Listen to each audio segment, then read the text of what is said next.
Hey guys, my name is Meads. Welcome to my channel. We're gonna do a review on the Ultra figures, and we have Agul and Gaia. Both of them are V2, and I'm assuming that's version 2. And from what I saw in the episodes on YouTube, they're quite different from the original one. So I guess this is the second season, maybe? I haven't really watched the anime, but I am a fan of Ultraman, and they've been producing these Ultra figures, and I really like the clear effect parts and and gimmicks they have for this too. That's pretty much for the reason why I got them, and give you an idea of what I'm talking about, especially that beam effect there. It's like water, and he has this crest here too. They look great. I will go over them in a bit. But yeah, again, I haven't really watched the series, so I do apologize if I'm making assumptions, which I'm probably gonna do. So far, I just finished watching Nexus, and I really hope that Bandai will make an Ultra figure for Nexus. Alright, so let's go ahead and show off the figure. So we have a ghoul right here.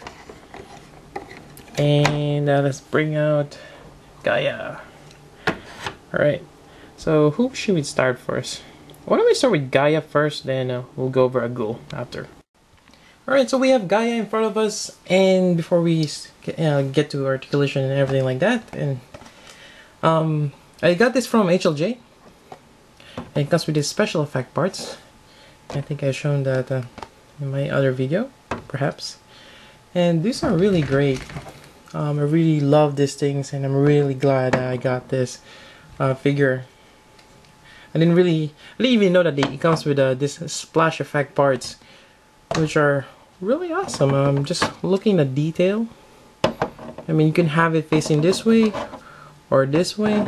It looks really great, and pretty much it makes any figure that you have, or even your Gunpla, look dynamic with this. I especially like this when I use it on my Godzilla. It's like he's stomping his feet, and or just there's explosion on his side. That's great. Oop. There goes Gaia. Alright, so that's the effect parts, and let's go ahead and take a closer look at this figure. Alright, and I just want to talk about the color scheme first. This has the classic Ultraman color scheme, red and silver. Really nice. Not sure really want to get the original Ultraman, but from what I heard, one of the first Ultra figures are kind of crappy. So getting this is good enough for me. It reminds me of the original Ultraman.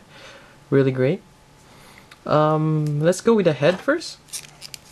As you can see, it has clear eyes, or not quite clear, but it's yellow translucent eyes. Really great. Really nice head sculpt. And speaking of the head, there are several heads on this particular figure. It's kind of amazing. So we have this original one, but he also comes with this one right here. And let's just pop this off. Put that on. There we go. This one has that clear part on the back, as you can see, and it's really great if it's behind a light. Since my light is over there, I cannot show that. It's reflecting the dark background, which is kind of evil. Just great.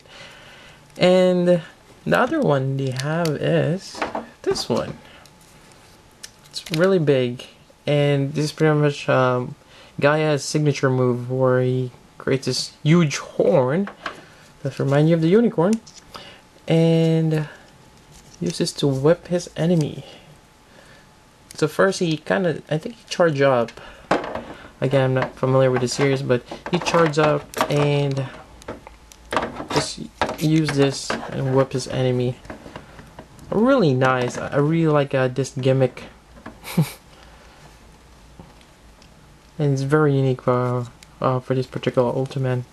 So I'm gonna remove this one since it's kind of top heavy, and I'm just gonna put back the original head. There we go.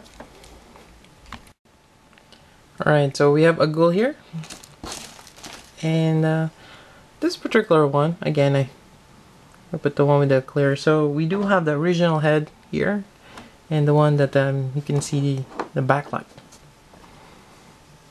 I'm not quite familiar with the story, but it seems like Agul and Gaia, they seem to have that kind of like a brotherly or what do you call that? Sibling rivalry, where they kind of fight each other, but they're also teaming up sometimes.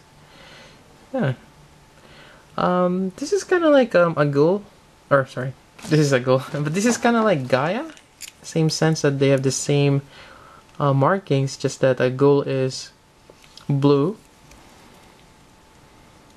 Well, actually, it's a little different.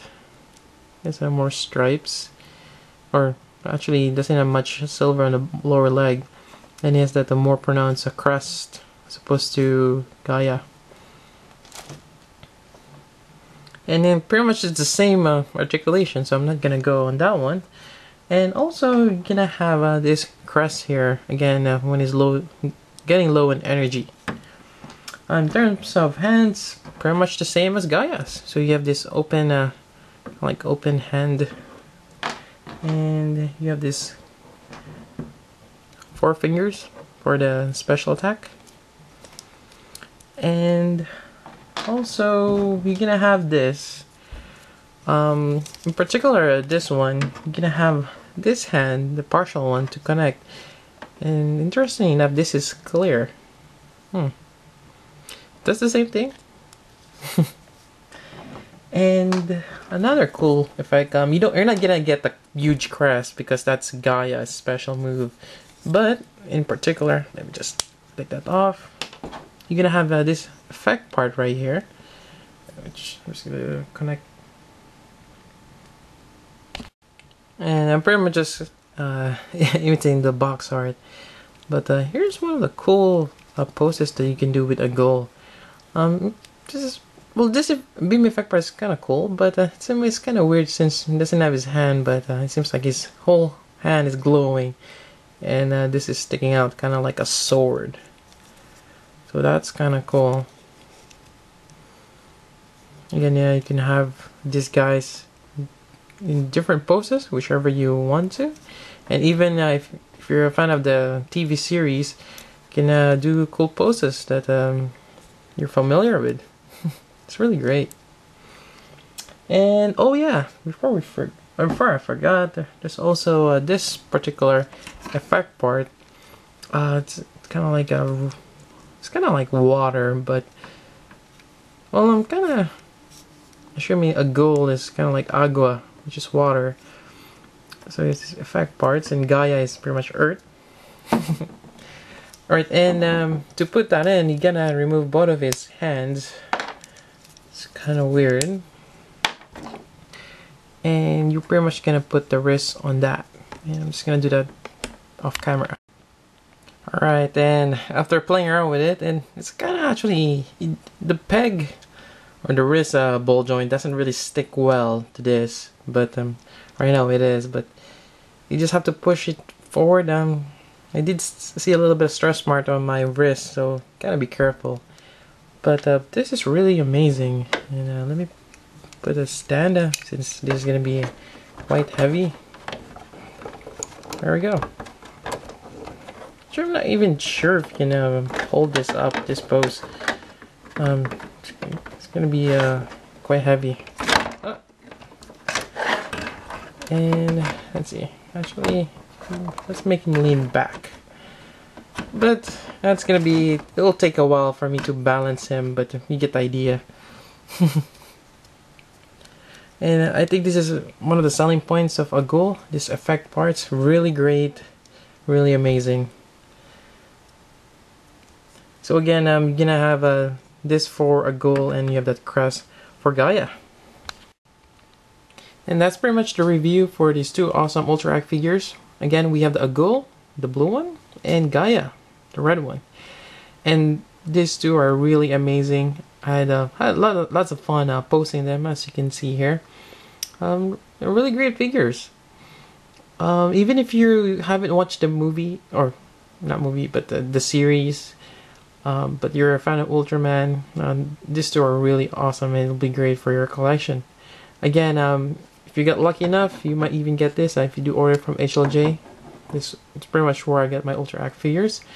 And there you go. I hope you guys enjoyed this review, and let me know if you have any questions, suggestions, or pretty much anything you want to ask in the description, or I mean, leave them in the comment section below, and I'll answer them. Alright, so I hope you guys enjoyed this. So until then, this is Meads. Thank you for watching.